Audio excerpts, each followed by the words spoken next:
কেমন আছে সবাই? আশা করি ভালো আছে। তোমাদের মঙ্গল কামনা করেই শুরু করছি আজকের ক্লাস।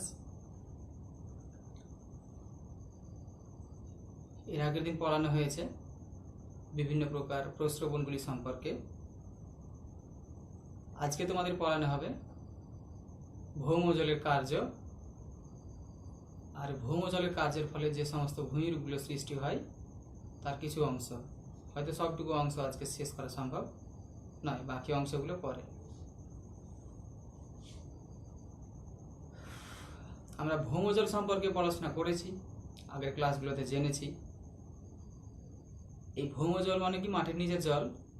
এই মাটির নিচের জলও কিন্তু কিছু কিছু কাজ করে থাকে। কিভাবে করে? ধরো এইভাবে একটি ভূমিরূপ রয়েছে, আর ভেতরের দিকে রয়েছে একটি অপ্রবেশ্য শিলা, এটা হচ্ছে প্রবেশ্য শিলা। তাহলে ভৌমজলগুলো, এটা হয়তো প্রবেশ্য শিলা হতে পারে। ধর এটাতে বৃষ্টিপাতের জল ঢুকে জলগুলো এইভাবে যাবে, ভেতর দিয়ে যাবে অভিকর্ষের ঢাল অনুসারে, উপর থেকে ঢাল অনুসারে নিচের দিকে প্রবাহিত হবে ভেতর দিয়ে, যেটাকে বলা হয় ভৌম জল প্রবাহ বা গ্রাউন্ড ওয়াটার ফ্লো। এই প্রবাহ হতে গিয়ে বিশেষ করে কিন্তু কিছু প্রকার ক্ষয় করে, এটা বলা হয় অবঘর্ষ ক্ষয়। অবঘর্ষ ক্ষয় তোমরা পড়াশোনা করেছো, যে বিশেষ করে যখন পদার্থগুলো নিজেদের মধ্যে, বিশেষ করে একটি পদার্থ অন্য একটি পদার্থের উপরে পড়ে যে ক্ষয়টা হবে, মানে বিশেষ করে ভাঙবে, সেই ক্ষয়টাকে বলছে অবঘর্ষ ক্ষয়। এই জলগুলো যখন যায়, কিছু ছোটোখাটো পদার্থগুলো কিন্তু ভেতরের দিকে ফাঁকা স্থান থাকলে গলাতে গলাতে নিয়ে যায়। তো গলাতে গলাতে নিয়ে গেলেই যে ঠোকাঠুকিতে ভাঙে এর মেঝেতে, বিশেষ করে গুহার মেঝেতে। তো বিশেষ করে গুহার ভিতরে এই ভৌমজলের কার্যটা প্রধান কার্য হিসেবে বিবেচিত। একটু আগাই, বিশেষ করে ভৌমজলের কার্যের মধ্যে দ্রবণ কার্যটাই প্রধান। বিশেষ করে দ্রবণকে ইংরেজিতে বলা হয় সলিউশন কার্য বা দ্রবণ কার্যটাই প্রধান। এই দ্রবণ কার্যের ফলে, বা যাকে আর এক ভাষায় বলা যায় গলে যাওয়া বা মিশে যাওয়া, এটাকে বলা হয়। আসলে তোমরা দ্রবণ ফিজিক্সে পড়াশোনা করেছো, যে এক দুই বা ততোধিক পদার্থের সমসত্ব মিশ্রণগুলোকে বলা হয় দ্রবণ। তো গলে গিয়েই বিশেষ করে গলন প্রক্রিয়াটাই ভৌমজলের ফলে বেশি হয়ে থাকে, আর তার ফলে বিভিন্ন প্রকার কিছু ক্ষয়জাত ভূমিরূপ সৃষ্টি হয়, কিছু সঞ্চয়জাত ভূমিরূপ সৃষ্টি হয়।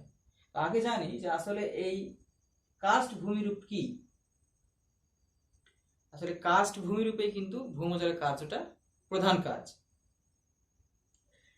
তো দ্রবণ সম্পর্কে আমরা মোটামুটি জানলাম যে আসলে দ্রবণটা কি। দ্রবণ মানে হচ্ছে যে জলের সঙ্গে কোনো কিছু মিশে যাওয়া, মিশে গিয়ে ক্ষয় হওয়া। আমরা জানি বাতাসে রয়েছে কার্বন ডাই অক্সাইড রয়েছে, আর বৃষ্টির জলের সঙ্গে মিশে যায় এই কার্বন ডাই অক্সাইড, দিয়ে একটি অ্যাসিড সৃষ্টি করে। সেই অ্যাসিডটাকে বলা হয় কার্বনিক অ্যাসিড। এটাকে বলা হয় কার্বনিক অ্যাসিড।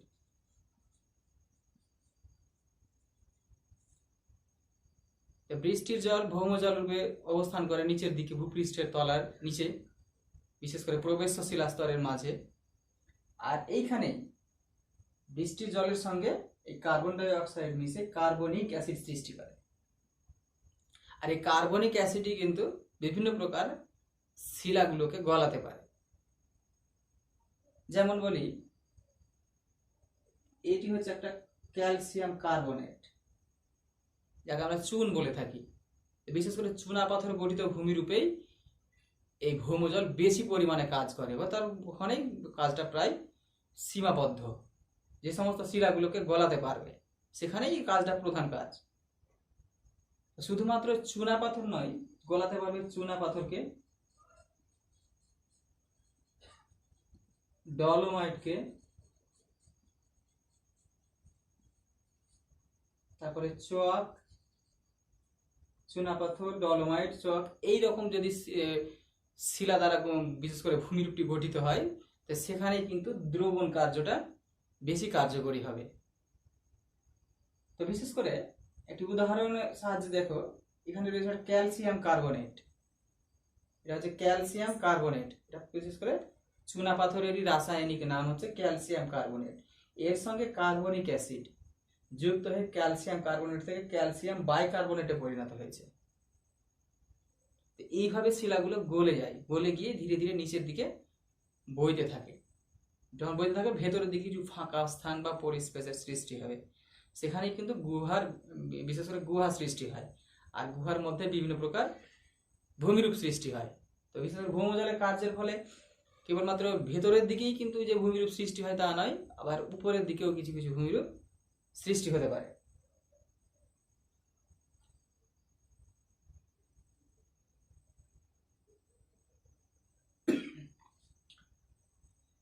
এবার আসি কার্স্ট অঞ্চল। এই কার্স্ট অঞ্চল সম্পর্কে, ইউরোপের একটি পর্বত রয়েছে, পর্বতটির নাম হচ্ছে ডিনারিক আল্পস। Dinaric Alps.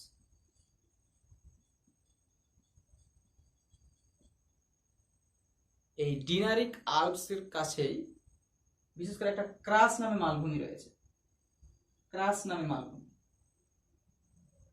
এই ক্রাস থেকে কাস্ট কথাটির উৎপত্তি। এই ক্রাস থেকেই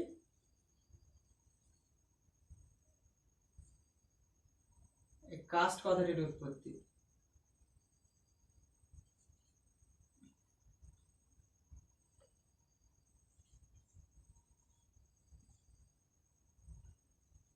এই কাস্ট কথাটির উৎপত্তি আসলে এই ক্রাস কথাটির অর্থ হলো উন্মুক্ত প্রস্তর ক্ষেত্র বা ভূমি। উন্মুক্ত মানে কি? উপরের অংশ খালি, প্রস্তর ক্ষেত্র এবড়ো খেবড়ো ভূমিরূপ। বিশেষ করে এই কার্স্ট অঞ্চলটি যেখানে বিশেষ করে দেখা যাবে উপরের অংশে যদি চুনা পাথর প্রায় 40 থেকে 60% থাকে, তাহলে বিশেষ করে চুনা পাথরগুলো গলে যাবে, গলে গিয়ে কেবলমাত্র শক্ত অদ্রাব্য শিলাগুলো পড়ে থাকবে, দাঁড়িয়ে থাকবে, দিয়ে ভূমিরূপটা এবড়ো খেবড়ো হয়ে পড়বে। এই এবড়ো খেবড়ো ভূমিরূপগুলোকেই বলা হয় কার্স্ট ভূমিরূপ, কার্স্ট অঞ্চল। যদি বলে কার্স্ট অঞ্চল কি, তাহলে এই কথাটি অবশ্যই দিবে এই ক্রাস কথাটি হচ্ছে বিশেষ করে একটা স্লোভেনীয় শব্দ। স্লোভেনিয়া নামে একটি দেশ রয়েছে, এখানে স্লোভেনীয় ভাষায় কথা বলে। স্লোভেনীয়,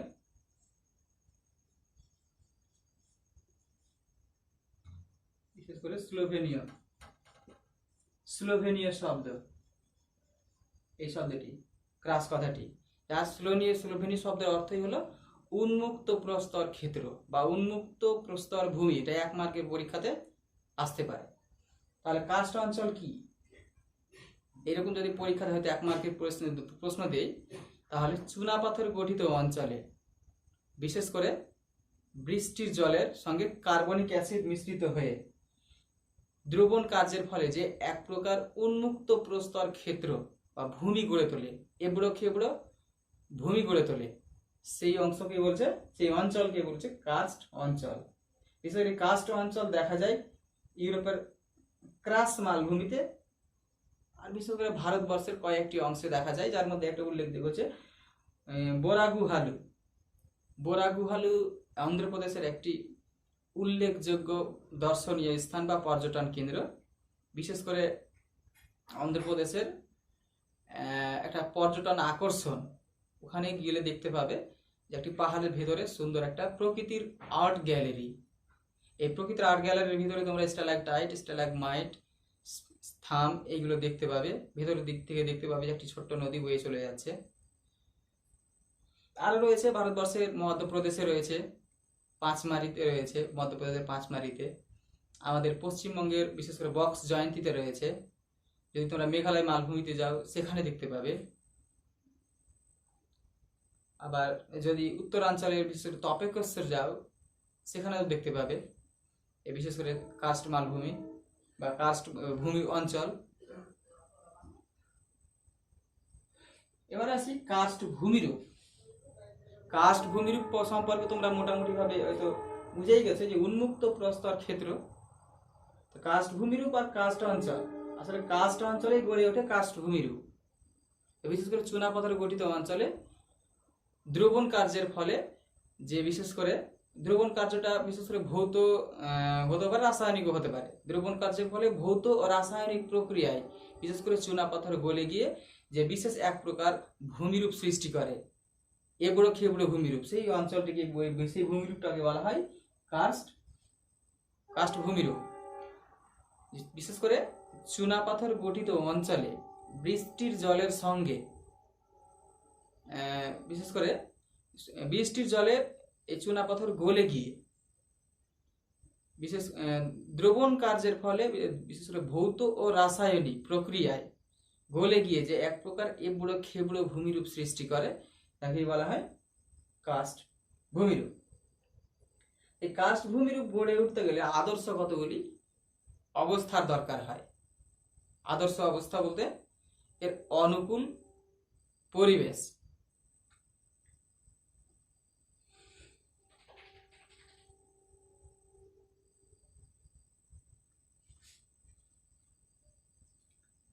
আসলে প্রথমে আসি অনুকূল পরিবেশের মধ্যে যে চুনা পাথরের উপস্থিতি।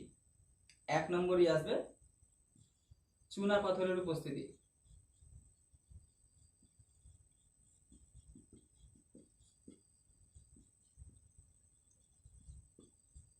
চুনা পাথরের উপস্থিতি লাগবে।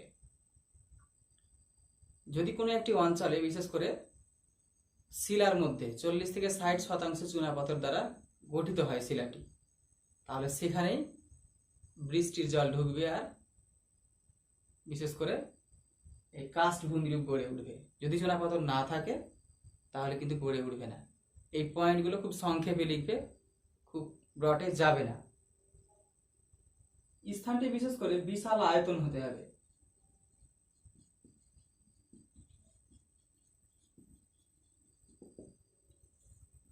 ক্ষুদ্র আকৃতির হলে হবে না। ক্ষুদ্র আকৃতির হলে বিশেষ করে কাস্ট ভূমিরূপ ভালো করে গড়ে উঠবে না। যদি বিশেষ করে অঞ্চলটি বিশাল আয়তন হয়, বিশেষ করে কয়েকশো বর্গ কিলোমিটার জুড়ে হয়, কয়েকশো থেকে কয়েক হাজার বর্গ কিলোমিটার, তাহলে কিন্তু ভালোভাবে গঠিত হতে পারবে এই কাস্ট ভূমিরূপ। তারপরে এই আরেকটা পয়েন্ট আছে বিশেষ করে যে দ্রাব্যশিলা।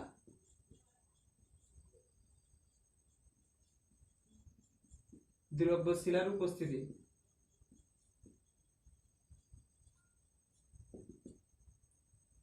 আগেই বলেছি যে দ্রাব্যশিলাগুলো কিন্তু বিশেষ করে চুনা পাথর হতে পারে, ডলোমাইট হতে পারে, চকও হতে পারে। এই সমস্ত শিলাগুলো যদি থাকে তাহলে কিন্তু কাস্ট ভূমিরূপ গড়ে উঠবে। আরেকটা উল্লেখযোগ্য পয়েন্ট যে শিলার একটা প্রকৃতি, শিলার একটা প্রকৃতি লাগবে। বিশেষ করে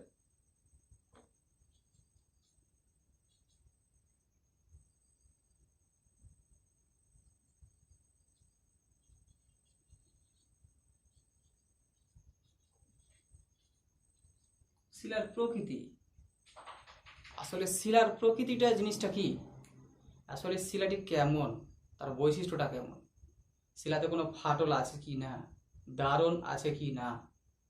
শিলার মধ্যে যদি দারণ বা ফাটল না থাকে তাহলে কিন্তু সেখানে কাস্ট ভূমিরূপ গড়ে উঠবে না। তাহলে শিলার মধ্যে দারণ, ফাটল, জয়েন্ট এগুলো কিন্তু অবশ্যই জরুরি।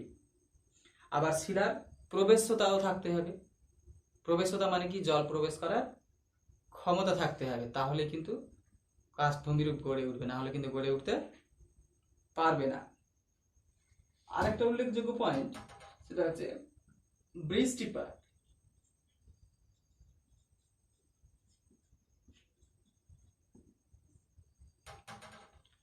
একটা পর্যাপ্ত পরিমাণ বৃষ্টিপাত লাগবে, না হলে কিন্তু কাস্ট ভূমিরূপ গড়ে উঠবে না।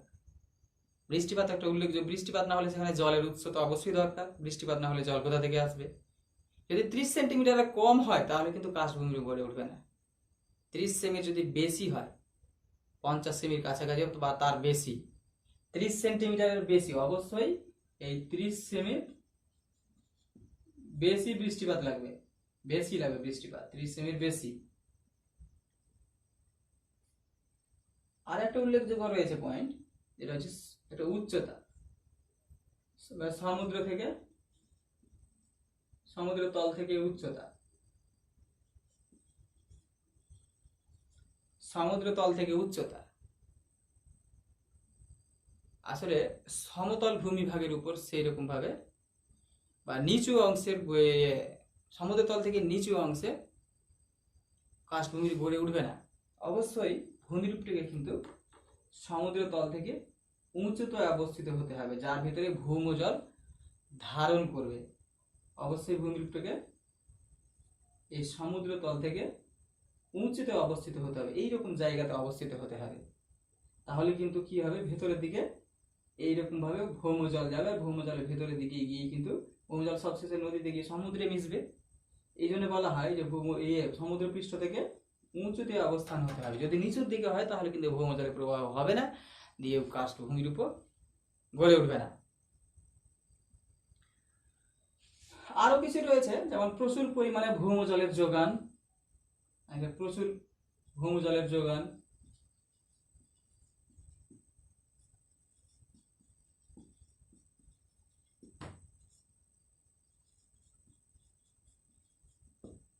যে বৃষ্টিপাত যদি বেশি হয়, বৃষ্টিপাত বেশি হলে যে সবসময় ভৌমজল যোগানটা বেশি হবে তা কিন্তু নয়।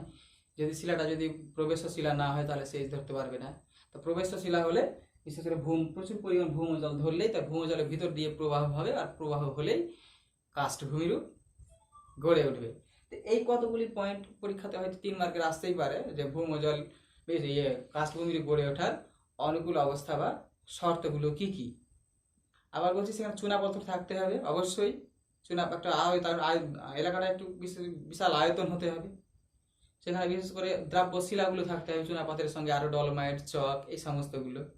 শিলার প্রকৃতি থাকতে হবে, প্রকৃতি মানে কিছু দারুণ ফাটল এইগুলো থাকতে হবে শিলার মধ্যে, বা প্রবেশতা থাকতে হবে, সচ্ছিদ্রতা থাকতে হবে, না হলে কিন্তু সচ্ছিদ্রতা প্রবেশতা না থাকলে জল ঢুকবে না। বৃষ্টিপাত লাগবে প্রচুর পরিমাণ, সেটা 30 সেন্টিমিটার বেশি বৃষ্টিপাত লাগবে, সমুদ্র তল থেকে একটু উঁচু হতে হবে। তারপরে ভৌমজল দরকার পড়বে, মানে যোগান লাগবে, না হলে কিন্তু বিশেষ করে এই কাষ্ঠভূমির গড়ে উঠবে না। এতগুলো হচ্ছে বিশেষ করে কাষ্ঠভূমির গড়ে ওঠার বিশেষ করে আদর্শ অবস্থা।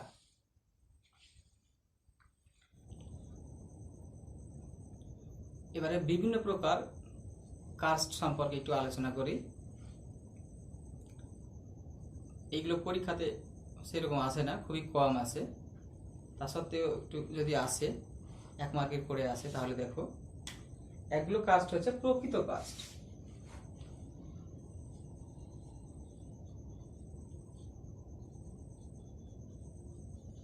প্রকৃত কাস্ট, প্রকৃত কাস্ট কি, যেখানে অবশ্যই একটা চুনা পাথরের পূর্ব আস্তরণ থাকবে, আর চুনা পাথরের আস্তরণের মধ্যেই কাস্ট অঞ্চল গড়ে উঠবে। ঠিক এরকম করেই লিখবে। আসলে এটাই হচ্ছে স্বাভাবিক কাস্ট, কাস্ট ভূমিরূপ। তারপরে রয়েছে মেরো কাস্ট, মেরো, মেরো কাস্ট। মেরো কাস্ট মানে কিরকম, বিশেষ করে অসম্পূর্ণ রূপে গঠিত কাস্ট ভূমিরূপ। এখানে সম্পূর্ণভাবে বা প্রকৃতভাবে মানে কাস্ট ভূমিরূপ সেরকম ভাবে গড়ে উঠবে না, বা কাস্ট ভূমিরূপের মতো কিছুটা চরিত্র বহন করবে। আসলে কাস্ট ভূমিরূপ কিন্তু গড়ে উঠবে না, একদম পুরোপুরি নয়, অসম্পূর্ণ রূপে গঠিত কাস্ট ভূমিরূপকে মেরো কাস্ট বলা হয় বিশেষ করে। তারপরে রয়েছে pseudo caste, pseudo, pseudo caste. Pseudo মানে কি, সিউডো মানে ছদ্মবেশী। ছদ্মবেশী মানে কি আসল চরিত্র নয়। কিছু কিছু শিলা রয়েছে, যেমন গ্রানাইট শিলা, সিউডো স্টোন রয়েছে, বিশেষ করে গ্রানা স্টোন, বিশেষ করে গ্রিন স্টোন, গ্রানাইট আর গ্রিন স্টোন, এইরকম কিছু শিলাতে এই সিউডোকাস্ট গড়ে ওঠে। সম্পূর্ণরূপভাবে হয়তো কাজটা গড়ে তুলতে পারে না, কিন্তু কিছুটা চরিত্র বহন করে কাষ্ঠভূমিরূপের মতো এই সিউডোকাস্টে। এইগুলো পরীক্ষাতে সেরকম আসে না, তবে সাথে চলে আসতে পারে, বলা যায় না। রয়েছে ফ্লুভিওকাস্ট, বিশেষ করে ফ্লুভিওকাস্ট। এই ফ্লুভিও মানে কি? এই ফ্লুভিও কথাটির অর্থ হলো নদী সম্পর্কিত। বিশেষ করে যে সমস্ত অংশে ছোট ছোট নদী থাকবে, আর নদী থাকলেই কিন্তু কাষ্ঠভূমি গড়ে উঠবে। মানে বিশেষ করে নদী থাকলেই ভিতরের দিকে গুহা গড়ে উঠবে, যেটাকে বলা হয় কেভ বা চুনাপাথর গঠিত অঞ্চলের যে গুহা, উল্লেখযোগ্য ভূমিরূপ। বিশেষ করে নদী দ্বারা গঠিত কাষ্ঠভূমিরূপকে ফ্লুভিও কাষ্ঠভূমিরূপ বলা হয়। তারপরে রয়েছে নাইভাল কাস্ট বা নিভাল কাস্ট। নিভাল কাস্ট ভূমিরূপকে বিশেষ করে নিভাল মানে কি? নিভাল মানে হিমবাহ সম্পর্কিত বা শীতল জলবায়ু অঞ্চল, বিশেষ করে মেরু অঞ্চলের দিকে। এই মেরু অঞ্চলের দিকেই শীতল জলবায়ু অঞ্চলে যদি চুনাপাথরের আস্তরণ থাকে, তাহলে সেখানে কিন্তু বরফ গলে গিয়ে এই নিভাল কাস্ট সৃষ্টি করবে। আরেকটা রয়েছে ইন্টারস্ট্র্যাটাল কাস্ট। ইন্টারস্ট্র্যাটাল মানে কি? অভ্যন্তর ভাগ। উপরের দিকে যদি দেখা যায় একটা ভূমিরূপের উপরের দিকে যদি শক্ত শিলা থাকে আর নিচের দিকে যদি দ্রাব্য শিলা থাকে, তাহলে এইরকম মানে ইন্টার মানে কি? অভ্যন্তরে শিলা, দুটো শিলার নিচের দিকে থাকবে আবার প্রবেশ শিলা, আর মাঝে বরাবর যদি প্রবেশ শিলা থাকে, তাহলে সেখানে যে বিশেষ করে ভূমিরূপটা গঠিত হবে এই ইন্টারস্ট্র্যাটাল ভূমিরূপ কাস্ট বলা হয়। যাই এইগুলো পরীক্ষাতে সেরকম আসে না, তবু একটু দেখবে, যদি একটা এসে যায় বলাই যায় না। এবার উল্লেখযোগ্য ভূমিরূপগুলো সম্পর্কে আসি, যে কাস্ট অঞ্চলের ভূমিরূপগুলো কি। বিশেষ করে কাস্ট অঞ্চলের ভূমিরূপগুলোকে বিভিন্ন ভাগে ভাগ করা গেলেও মুখ্য দুটো ভাগে ভাগ করা যায়। একটি হচ্ছে দ্রবণজাত ভূমিরূপ বা দ্রবণজনিত ভূমিরূপ, বা ক্ষয়জাত ভূমিরূপগুলোকে বিশেষ করে দ্রবণজনিত ভূমিরূপ বলা হয়। আর একগুলো রয়েছে সঞ্চয়জাত ভূমিরূপ। এবার আগে এই দ্রবণজাত ভূমিরূপ সম্পর্কগুলোতে আসি, দেখি আসলে দ্রবণজাত ভূমিরূপগুলো কি। যে বিশেষ করে চুনাপাথর কার্বনিক অ্যাসিডের সঙ্গে মিশে গিয়ে সরাসরিভাবে গলে গিয়ে যে সমস্ত গর্তগুলো বা বিভিন্ন ধরনের যে ভূমিরূপগুলো সৃষ্টি হয়, এই ভূমিরূপগুলো সম্পর্কে একটু দেখি। প্রথমেই আসি সিঙ্কহোল, তারপর একটু সোয়াল হলে আসি। সিঙ্কহোল, ধরো এইরকম ভাবে একটা ভূমিরূপ রয়েছে, এটা একটা ভূমিরূপ, এই ভূমিরূপে এদিকে একটা ঢাল রয়েছে, এদিকে একটা ঢাল রয়েছে। এর ভিতরে নদীর জল বা ছোটখাটো যদি গর্ত সৃষ্টি করে দেয়, এরকম ভাবে ছোট ছোট হোল বা গর্ত সৃষ্টি হয়। এই ছোটখাটো গর্তগুলোকেই বলছে সিঙ্কহোল। আসলে এই বৃষ্টির জলের সঙ্গে বা ছোট ছোট অতি ক্ষুদ্র ক্ষুদ্র জলধারা, এইগুলি বিশেষ করে চুনাপাথরের সংস্পর্শে আসলে গলে যায়, আর গলে গিয়ে যে ছোটখাটো গর্তগুলোর সৃষ্টি করে, এই গর্তগুলোকে বলা হয় সিঙ্কহোল। এরকম সিঙ্কহোলের অস্তিত্ব পাওয়া গেছে।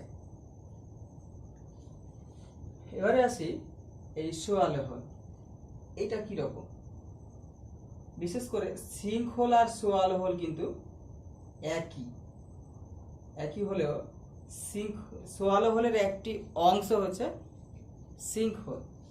ধরো এইরকম ধরনের একটি সিঙ্কহোল রয়েছে, সিঙ্কহোল বিশেষ করে সিঙ্কহোল দিয়ে নদী ভেতরের দিকে প্রবেশ করলে ঠিক এইরকম ভাবে একটা গর্তের সৃষ্টি হয়, ভেতরের দিকে ফাঁকা স্থানের সৃষ্টি হয়।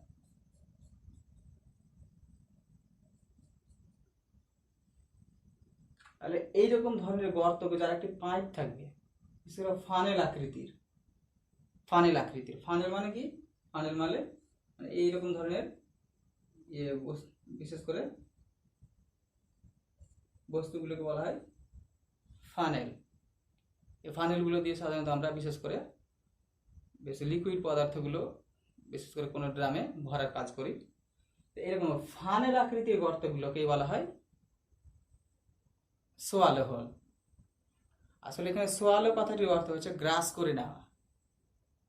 বিশেষ করে ফানেল আকৃতির চুনাপাথর গঠিত অঞ্চলে ফানেল আকৃতির গর্তগুলিকেই বলছে সোয়ালো হোল, যার বিশেষ করে একটি থাকবে, নল থাকবে, আর এটি উপরের দিকে যে অংশটা রয়েছে সেই অংশটাকে বলা হয়, যে অংশ বিশেষ করে ফুটোটা রয়েছে সেই ফুটোটাকে বলা হয় সিঙ্কহোল।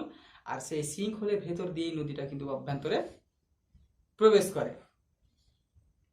তবে বিশেষ করে ফানেল আকৃতির গর্তগুলিকেই বলা হয় সোয়ালো হোল।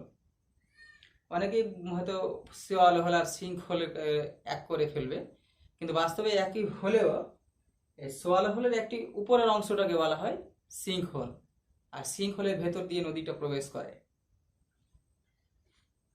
তো ঠিক এইভাবেই মনে রাখবে, 1 মার্কের করে এইরকম করেই পড়বে, যে বিশেষ করে চুনাপাথর গঠিত অঞ্চলে ফানেল আকৃতির বা ফাদল আকৃতির গর্তগুলিকে বলা হয় সোয়ালো হোল।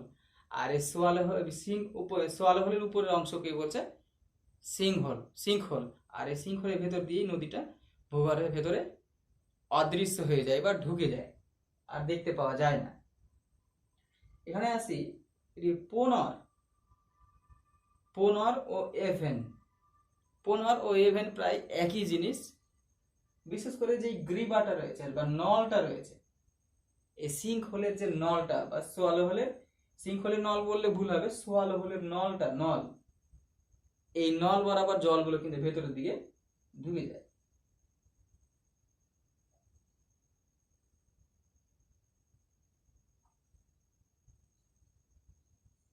ধরো এরকম ধরনের একটা ভূমিরূপ রয়েছে, আর এটা হচ্ছে সোয়ালো হোল। সোয়ালো হোলের এই মুখটাকে বলা হয়েছে সিঙ্কহোল, এই মুখগুলোকে বলা হয় সিঙ্কহোল।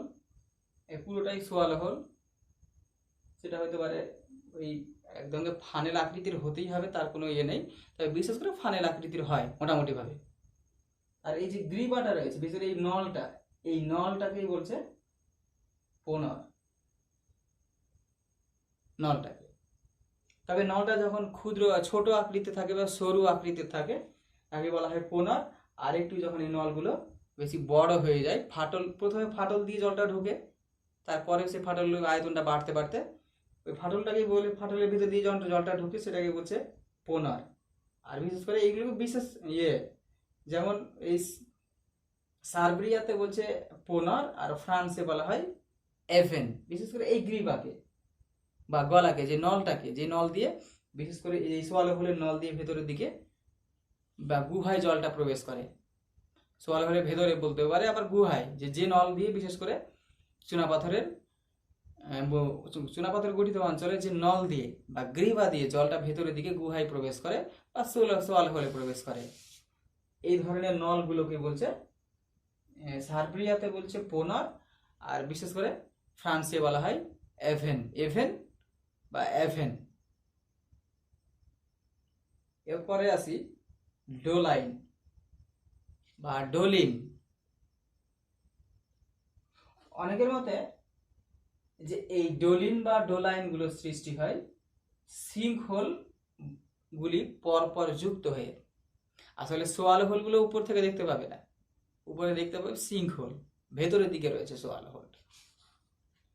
এই পরপর কতগুলি সিঙ্কহোল, ছোট ছোট সিঙ্কহোল যুক্ত হয়ে বিশেষ করে বড় আকৃতির গর্ত ধারণ করলে সেই বড় আকৃতির গর্তগুলোকে বলা হচ্ছে ডোলাইন। ধরো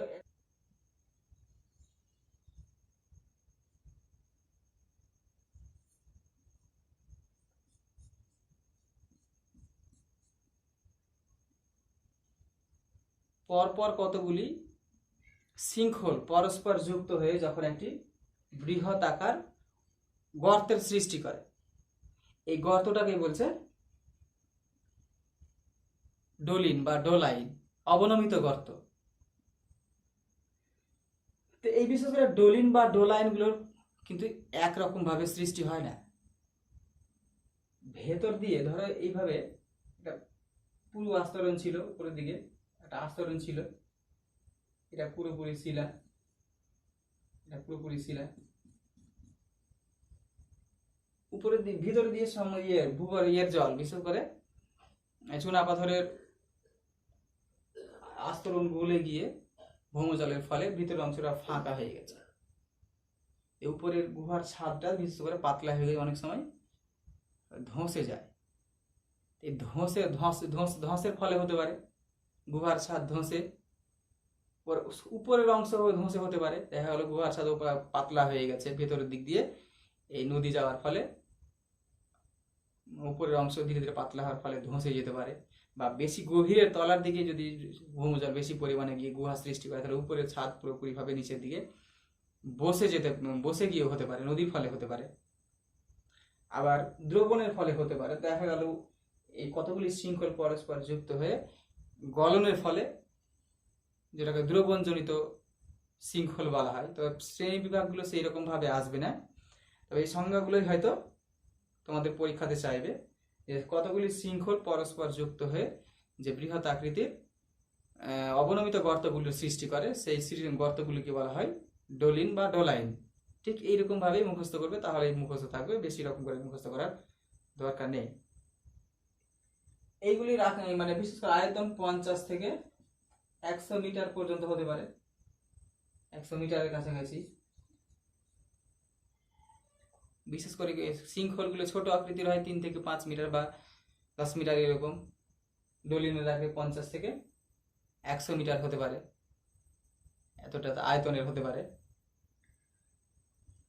যাই হোক, এরপরে আসি কার্স্ট গোয়া বা কার্স্ট হ্রদ। এইরকম ধরনের একটা ডোলিন, এরকম একটা ডোলিন বা ডোলাই তলার দিকে বিশেষ করে এই শৃঙ্খলের ভেতর দিয়ে নদীগুলো চলে যেত বা চলে যায়। নদী দিয়ে চলে গিয়ে বিশেষ করে ভেতর দিয়ে অন্য একটা বাইরের দিয়ে বেরোয়। ধরো এরকম ধরনের একটা ভূমিরূপ রয়েছে, এরকম ধরনের একটা, আর ভেতরের দিকে একটি গর্ত রয়েছে। এখানে একটা শৃঙ্খল ছিল যার ভেতর দিয়ে নদীটা ঢুকে যাচ্ছিল। এই ঢুকে যাওয়ার ফলেই বিশেষ করে নদীটা আবার কোনো একটি অংশ দিয়ে বাইরে বেরিয়ে যাচ্ছিল, জলটা ভেতরের চুনা পাথরগুলো গলিয়ে বাইরে বের করছিল। এই গর্তটা ধীরে ধীরে যখন এত বড় হয়ে যায়, এরকম সিচুয়েশনে চলে আসে, তখন এর তলার দিকে কিন্তু কিছু পদার্থগুলো জমে যায়, সূক্ষ্ম সূক্ষ্ম পদার্থগুলো জমলেই কিন্তু এই ডলিনে কিছুটা জল ধরতে পারবে। এটাকেই বলছে কার্স্ট হ্রদ বা কার্স্ট লেক। আবার বলছি, এই ডলিনের তলদেশে বিভিন্ন প্রকার ক্ষুদ্র ক্ষুদ্র পদার্থগুলো সঞ্চিত হয়ে তলদেশে একটা অপ্রবেশ্য শিলার সৃষ্টি করে, অপ্রবেশ্য স্তরের সৃষ্টি করে। অপ্রবেশ্য স্তর সৃষ্টি হলে উপরের অংশে একটি হ্রদের সৃষ্টি হবে। এই হ্রদটিকে বলা হয় কার্স্ট হ্রদ বা কার্স্ট পুষ্করিণীয় বলা হয়। এরপরে আসি দ্রবণ প্যান বা সলিউশন প্যান। দ্রবণ প্যান বা সলিউশন প্যান বুঝতেই পারছো, প্যান মানে হচ্ছে বৃহৎ আকৃতির বেসিন, বিশেষ করে ডোলিনের থেকে আরো বড় বা ডোলাইনের থেকে আরো বড় গর্তগুলো, ডোলাইনের থেকে আরো বিশাল আকৃতির বা বড় আকৃতির গর্তগুলোকেই বলা হয় সলিউশন প্যান। বিশেষ করে গলনের ফলে চুনাপাথরের বৃষ্টি জলের সঙ্গে চুনাপাথরের বা ওই ভৌমজলের সঙ্গে চুনাপাথরের গলনের ফলে এই ডলিনে থেকে বৃহৎ আকৃতির গর্তগুলিকে বলছে সলিউশন প্যান বা দ্রবণজনিত গর্ত। যাই হোক, আজকে এই পর্যন্তই। এইগুলোকে 1 মার্কের মতো করে তোমরা লিখবে। এখান থেকে এই বিশেষ করে এই উদাহরণটা একটু মুখস্থ করলে ভালো। এটা হচ্ছে ক্যালসিয়াম কার্বনেট বা চুনাপাথর, এটা হচ্ছে কার্বনিক অ্যাসিড, এটা হচ্ছে ক্যালসিয়াম বাইকার্বনেটে পরিণত করে। কার্স্ট অঞ্চল কাকে বলে? কার্স্ট কথাটি কোন শব্দ থেকে এসেছে? স্লোভেনীয় শব্দ। এর অর্থ কি? উন্মুক্ত প্রস্তর ভূমি বা প্রস্তর ক্ষেত্র। এবং ক্রাস মালভূমিটা রয়েছে বিশেষ করে ইউরোপের ডিনারিক আল্পস পার্বত্য অঞ্চলের বা অ্যাড্রিয়াটিক উপসাগরের পাশে। তারপরে ভারতবর্ষের বিশেষ করে বোরা গুহালুতে রয়েছে একটি উল্লেখযোগ্য কার্স্ট ভূমিরূপ অঞ্চল, সেখানে গেলেই দেখতে পাবে। তারপরে পাঁচমারিতে রয়েছে মধ্যপ্রদেশের, ভারতবর্ষের মেঘালয়ে রয়েছে। চাইতেই পারে ভারতবর্ষের যে কোনো দুটি কার্স্ট ভূমিরূপ অঞ্চল সম্পর্কে, কার্স্ট অঞ্চল সম্পর্কে চাইতেই পারে। তো অন্ধ্রপ্রদেশের বোরা গুহালু, তারপর পশ্চিমবঙ্গের বক্স জয়ন্তীতে রয়েছে, বিশেষ করে পুরুলিয়া জেলাতেও রয়েছে কিছুটা অংশ। মেঘালয়তে মেঘালয় মালভূমিতে রয়েছে। এই কথাগুলি তোমরা বলতেই পারো। তারপর 3 মার্কের যে কাস্ট, 2 মার্কের একটা কাস্ট ভূমিরূপ কাকে বলে, বা এটা কাস্ট ভূমিরূপ বিশেষ করে 2 মার্কের মতো করে লিখবে। তারপরে এটা কাস্ট ভূমিরূপ গড়ে ওঠার আদর্শ অবস্থাগুলি 3 মার্কের মতো করে ছোট করে লিখবে। পয়েন্টগুলো যত রকম, এক লাইনে পারলে এক লাইনে হতো, এক লাইনে না হলে 1.5 লাইন বা সর্বোচ্চ 2 লাইন করে লিখবে। তারপরে আছে কাস্ট ভূমিরূপগুলি সম্পর্কে। কাস্ট দ্রবণজনিত ভূমিরূপ রয়েছে আর কিছু সঞ্চয়জাত ভূমিরূপ রয়েছে। এইগুলিকে 2 ভাগে ভাগ করে পড়বে। এগুলো অবশ্যই পরীক্ষাতে 1টা বা 2টো শর্ট মার্কের আসে, আর 5 মার্কেরও হয়তো আসতে পারে, প্রায় আসে 5 মার্কের। 5 মার্ক বলে দিবে দ্রবণজনিত বা গুহার ভিতরের ভূমিরূপগুলো এরকম করে বলে দিবে। যাই হোক, আজকে শেষ করতে পারলাম না, অনেকগুলি ভূমিরূপ রয়েছে, এর পরের দিনও হয়তো শেষ করতে পারবো কিনা। তো এইগুলি সম্পর্কে বিশেষ করে সোয়ালোহোল কাকে বলে, সিঙ্কহোল কাকে বলে, বিশেষ করে 1.5 থেকে সর্বোচ্চ 2 লাইনে এর সংজ্ঞাগুলো লেখার চেষ্টা করবে। পোনর কি, ইভেন্টটা সেই রকম ধরনের আসে না, যেগুলো উল্লেখযোগ্য সেইগুলোই লিখবে ছোট ছোট করে। আর ছোট ছোট করে লিখে রাখলে পরবর্তীতে পড়তে সুবিধে হবে।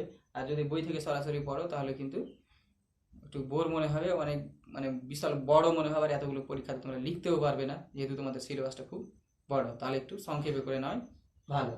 ডোলাইনগুলো লিখবে, ডোলাইনের সংজ্ঞা লিখবে, ছোট করেই লিখবে। বিশেষ করে অসংখ্য ছোট ছোট শৃঙ্খলগুলি যুক্ত হয়ে যে বৃহৎ আকৃতির অবনমিত গর্তের সৃষ্টি হয় সেটাকে বলা হয় ডোলাইন, যার বিশেষ করে আয়তনটা 50-100 মিটার হয়। এরকম করে সংজ্ঞাগুলো লিখবে। কাস্ট হ্রদ লিখবে, দ্রবণ প্যান লিখবে। কাস্ট হ্রদের জলিনের তলদেশে সূক্ষ্ম পদার্থগুলো সঞ্চিত হয়ে যে হ্রদের সৃষ্টি করে তাকে বলা হচ্ছে কাস্ট হ্রদ। দ্রবণ প্যান বা সলিউশন প্যান কি? বিশেষ করে দ্রবণ কার্যের ফলে যে ডলিনের থেকে বৃহৎ আকৃতির গর্তগুলো সৃষ্টি হয় এগুলিকে বলা হয় সলিউশন প্যান বা দ্রবণ প্যান। ঠিক এরকম করেই লিখবে অ্যান্সারগুলো 1 মার্কের মতো করে। আর ছবি অঙ্কন করার চেষ্টা করবে, কারণ এই যে ছবিটাই সবটা বিশেষ করে উত্তরের ভূগোলের ক্ষেত্রে খুবই জরুরি, উত্তরের মানকে বাড়িয়ে দেয়। যাই হোক, আজকের মতো এই পর্যন্তই, আবার পরের দিন দেখা হবে।